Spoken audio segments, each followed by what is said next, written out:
ایک روز کا ذکر ہے۔ شہزادی گل صنوبر محل کے باغ میں جھولا لے رہی تھی۔ اس کی دیکھ بھال کرنے والی کنیزیں بھی اس کے ساتھ ساتھ تھیں۔ ملکہ اور بادشاہ بھی وہیں تھے اور ایک تخت پر بیٹھے ایک دوسرے سے باتیں کر رہے تھے۔ شہزادی کو باغ میں جھولا جھولنا بہت اچھا لگتا تھا۔ وہ اپنی کنیزوں کے ساتھ روز شام کو یہاں آتی تھی۔ آج اس کے ساتھ ملکہ اور بادشاہ بھی آ گئے تھے۔ شہزادی حسب معمول جھولا جھول رہی تھی کہ اچانک اس کی نظر ایک نہایت خوبصورت پرندے پر پڑی۔ اس کا رنگ سنہری تھا اور سر پر ایک چھوٹا سا تاج بھی تھا۔ وہ درخت پر بیٹھا اور اسے ہی دیکھ رہا تھا کہ اس کی خوبصورتی دیکھ کر شہزادی گل صنوبر دنگ رہ گئی اور جھولے سے اتر کر اس کے درخت کے نزدیک آ گئی جس پر وہ خوبصورت پرندہ بیٹھا ہوا تھا۔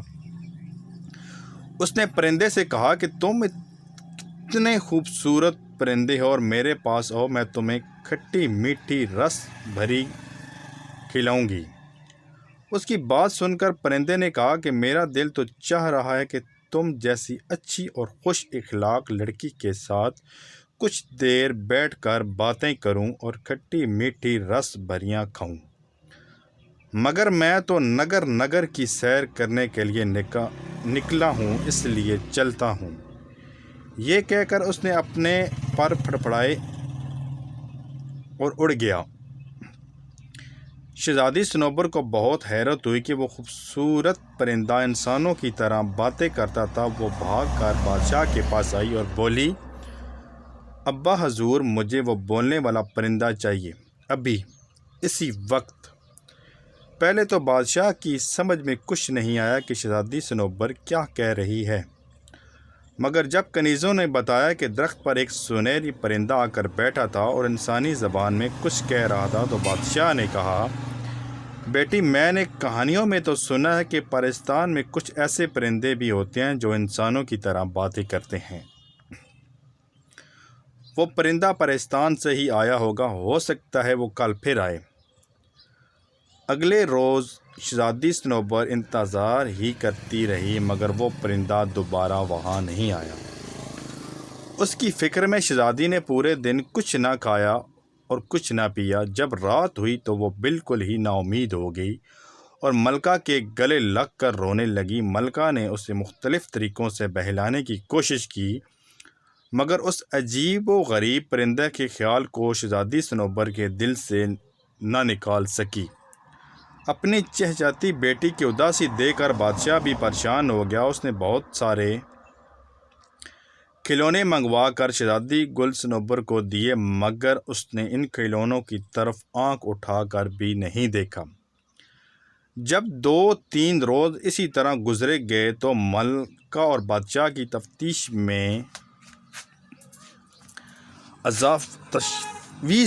اضافہ ہو گیا۔ شہزادی گل صنوبر ان چند روزوں میں نہایت کمزور ہو گئی تھی۔ انہیں یہ ڈر تھا کہ وہ کہیں بیمار نہ پڑ جائے۔ بادشاہ کے ذہن میں ایک خیال آیا۔ اس نے سوچا کہ وہ شہزادی کے ساتھ پرستان جا کر اس پرندے کو تلاش کر کے اپنے ساتھ لائے تاکہ اسے پا کر وہ خوش ہو جائے۔ یہ بات اس نے جب ملکہ کو بتائی تو وہ بولی، اگر آپ اس سفر میں روانہ ہوئے تو حکومت کون چلائے گا؟ اس پرندے کو تلاش کرتے کرتے نہ جانے کتنے دن لگ جائیں، اس دوران کی خبر گیری کون کرے گا؟ آپ ایسا کریں، یہ اعلان کروا دیں کہ جو بھی پرستان سے اس عجیب و غریب پرندے کو لے کر آئے گا اسے بہت سی اشرفیاں انعام دی جائیں گی۔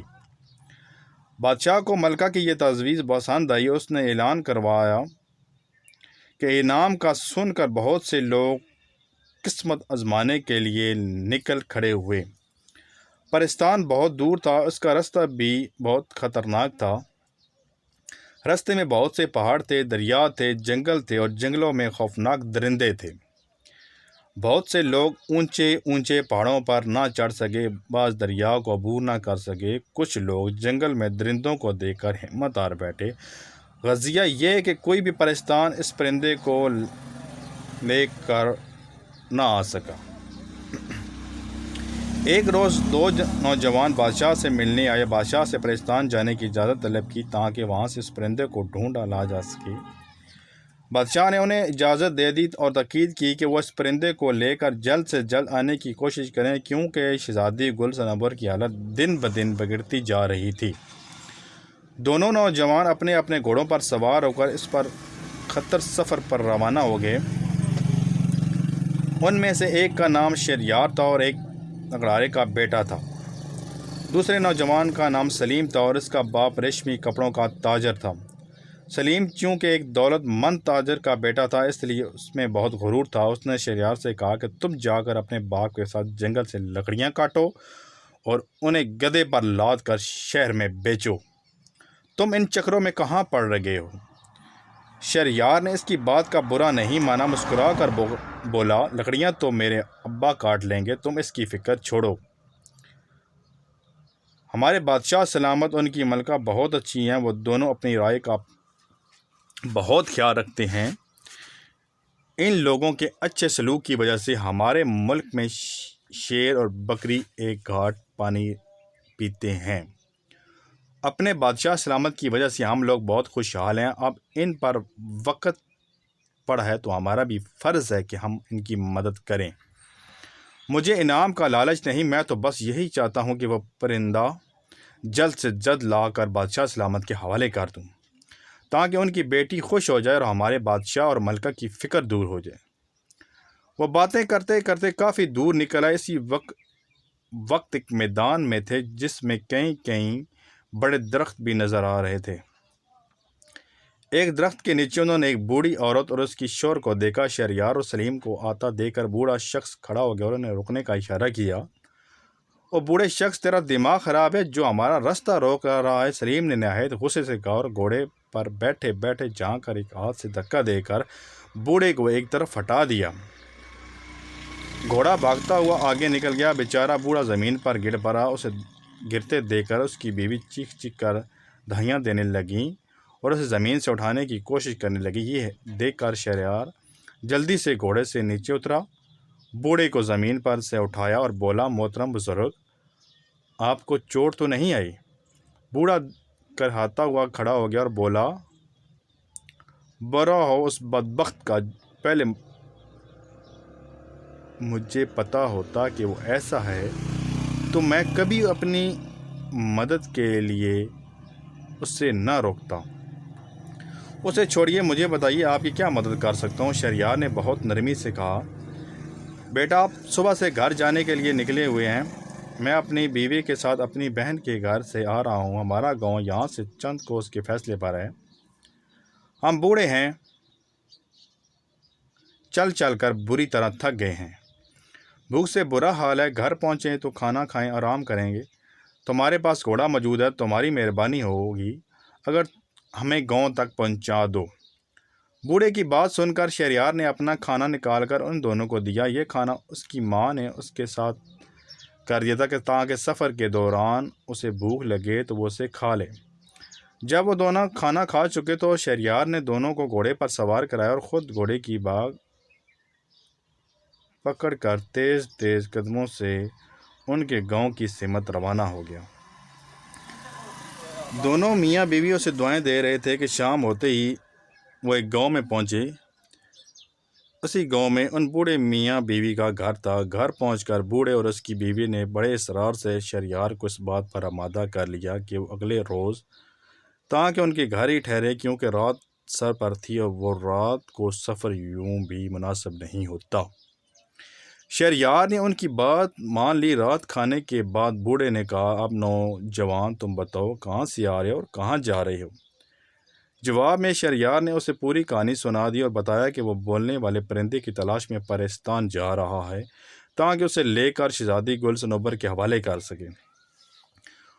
اس کی بات سن کر بوڑھا سوچ میں پڑ گیا۔ کچھ دیر بعد اس نے کہا، پرستان میں کچھ ایسے نیا پرندے بھی ہیں جو انسانوں کی طرح باتیں کرتے ہیں، مگر انہیں وہاں جا کر تلاش کرنا پڑے گا۔ پرستان جانے کے دو رستے ہیں، ایک رستے پر خطرات بہت ہیں اور اس کا رستہ بہت طویل ہے، دوسرا رستہ بہت قریب ہے۔ اگر گھوڑا تیز رفتار ہو تو 1 گھنٹے میں وہاں پہنچا جا سکتا ہے۔ اسی رستے پر کوئی خطرہ بھی نہیں ہے۔ اگلے روز شہریار صبح سویرے بیدار ہو گیا۔ بوڑھے نے اسے پرستان کا راستہ اچھی طرح سمجھا دیا تھا۔ وہ روانہ ہونے لگا تو بوڑھے نے اپنے گھر کے پچھلے حصے میں لگے درختوں سے بہت سارے امرود توڑ کر اسے دیے اور بولا، پرستان کے پرندے امرود بہت شوق سے کھاتے ہیں۔ یہ پھل پرستان میں نہیں ہوتے، اس لیے ان کی تلاش میں وہ انسانوں کی دنیا میں آ جاتے ہیں۔ تم یہ امرود اپنے پاس رکھو، مجھے یقین ہے کہ ان کی خوشبو وہاں کے پرندوں کو تمہاری طرف متوجہ کر دے گی۔ ہو سکتا ہے ان میں کوئی ایسا پرندہ بھی ہو جو انسانوں کی طرح باتیں کرتا ہو۔ شہریار نے امرود لے کر اس کا شکریہ ادا کیا اور گھوڑے پر سوار ہو کر وہاں سے روانہ ہو گیا۔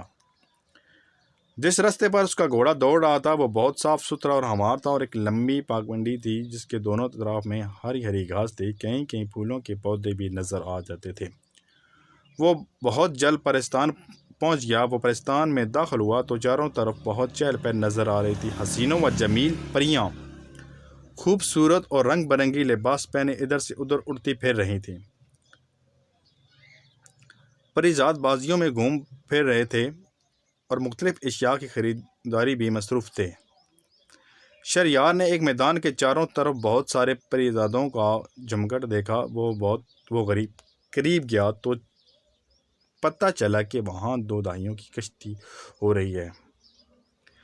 2 دہیوں کی کشتی ہو رہی ہے اور یہ سب ان دہیوں کی کشتی دیکھنے کے لیے جمع تھے۔ اس کا دل بھی چاہ کہ وہ دیووں کی کشتی دیکھے، مگر اس نے وقت ضائع کرنا مناسب نہ سمجھا اور بولتے پرندے کی تلاش میں چل پڑا۔ اس کی نظریں درختوں پر لگی ہوئی تھیں کہ تاکہ اسے پرندہ نظر آ جائے۔ چلتے چلتے وہ ایک باغ میں پہنچا۔ وہاں پر بہت سارے چھوٹے بڑے نہایت خوبصورت پرندے فضا میں اڑتے پھر رہے تھے۔ وہ سب اپنی سریلی آوازوں میں چہچہا رہے تھے، مگر ان میں سے کوئی ایسا نہیں تھا جو انسانی زبان میں بات کر رہا ہو۔ شہریار کو مایوسی ہوئی تو مگر اس نے ہمت نہیں ہاری۔ اس نے گھاس پر بیٹھ کر کچھ امرود کی کاشی اپنے سامنے ایک کپڑا بچھا کر رکھ دی۔ امرودوں کی خوشبو سے جتنے بھی پرندے تھے وہ آ گئے اور اپنی ننھی چونچوں سے انہیں کھانے لگے۔ اور بھائی پرندوں کیا حال ہے؟ اس نے کہا، مگر کسی نے بھی اس کی بات کا جواب نہیں دیا۔ شہریار سمجھ گیا کہ ان پرندوں میں سے کوئی ایسا نہیں جو انسانوں کی طرح بولتا ہو۔ امرودوں کی کاشی ختم ہو گئی تو وہ سب خوشی سے چہتے ہوئے اڑ گئے۔ اچانک ایک سنہرے پروں والا پرندہ فضا سے اڑتا ہوا آیا اور شہریار کے سامنے بیٹھ کر بولا، افسوس مجھے آنے میں دیر ہو گئی، سارے امرود تو ختم ہو گئے۔ شہریار نے اسی سنہری پرندے کو انسانی زبان میں بولتا دیکھ کر خوشی سے باغ ہو گیا۔ اس نے ایک بڑا سا پیالہ نرم گیلا امرود نکال کر اس کے پرندے کے سامنے رکھا اور بڑے پیار سے بولا، پیارے پرندے فکر نہ کر، میرے پاس اور بھی امرود موجود ہیں۔ یہ سن کر پرندہ متاثر ہوا اس کے پاس آ کر بیٹھ گیا اور مزے سے اس کا دیا ہوا امرود کھانے لگا۔ کیا تم میرے ساتھ انسانوں کی دنیا میں چلنا پسند کرو گے؟ آخر شہریار نے اپنے مطلب کی بات کہہ دی۔ کیوں نہیں؟ پرندے نے جلدی سے کہا، مجھے وہاں رہنا بہت اچھا لگتا ہے، وہاں امرودوں کے بھی بہت سے باغ ہیں، مجھے امرود کھانا بہت پسند ہے۔ اگر میں تمہارے ساتھ چلوں تو مجھے پنجرے میں تو نہیں رکھو گے؟ مجھے پنجرے میں بند ہو کر رہنا بالکل پسند نہیں۔ میں تمہاری تلاش میں بہت دور کا سفر طے کر کے آ رہا ہوں۔ ہمارے بادشاہ کی بیٹی تمہیں یاد کر کے ہلکان ہو گئی ہے، اس نے کھانا پینا بھی چھوڑ دیا۔ میں تمہیں لے جا کر شادی کے حوالے کر دوں گا، وہاں محل میں تم بہت آرام سے رہو گے۔ میں اسے بتا دوں گا کہ وہ تمہیں پنجرے میں بند نہ کرے۔ شہریار نے کہا کہ میں کچھ روز پہلے شہزادی سے مل چکا ہوں، میں شہر گھومنے پھرنے نکلا تھا، اتفاق سے محل کے باغ میں میری شہزادی سے ملاقات ہو گئی تھی۔ وہ ایک بہت اچھی اور خوش اخلاق لڑکی ہے، میں بخوش اس کے پاس رہنے کو تیار ہوں۔ پرندے نے کہا اور اڑ کر شہریار کے ہاتھ پر بیٹھ گیا۔ شہریار کا مقصد پورا ہو گیا، لہٰذا وہ واپسی کے سفر پر روانہ ہو گیا۔ پرندہ کافی اونچائی پر اس کے گھوڑے کے ساتھ اڑ رہا تھا۔ ابھی وہ اپنے ملک یا حدود میں داخل ہوا ہی تھا کہ اس نے سلیم کو دور سے آتے ہوئے دیکھا۔ اس کی حالت انتہائی خراب تھی، اس کا جسم دھول مٹی سے اٹا ہوا تھا اور کپڑے بھی بہت پوسیدہ ہو گئے تھے۔ اس کا گھوڑا بھی نہایت کمزور ہو گیا تھا۔ شہریار سمجھ گیا کہ پاکستان جانے کے لیے سلیم اس پر خطر رستے پر نکل گیا، جس کے بارے میں بوڑھے نے اسے بتایا تھا۔ سلیم نے بھی اسے دیکھ لیا، وہ اس کے قریب آیا، دونوں کو ایک دوسرے سے ملے۔ شہریار کے پوچھنے پر سلیم نے بتایا کہ مجھ سے بڑی غلطی ہوگی جو میں انعام کے لالچ میں اس سفر پر نکل پڑا۔ پاکستان کے راستے میں بڑے خطرناک تھے، میں بہت مشکل سے اپنی جان بچا کر بھاگا ہوں۔ شہریار نے اسے اپنی کہانی سنائی اور بتایا کہ اس نے ان بوڑھے میاں بیوی کو اپنے گھوڑے پر بٹھا کر ان کے گاؤں پہنچایا تھا۔ بوڑھے نے خوش ہو کر اس کی مدد کی، جس کی وجہ سے وہ بولنے والا پرندہ حاصل کرنے میں کامیاب ہو گیا۔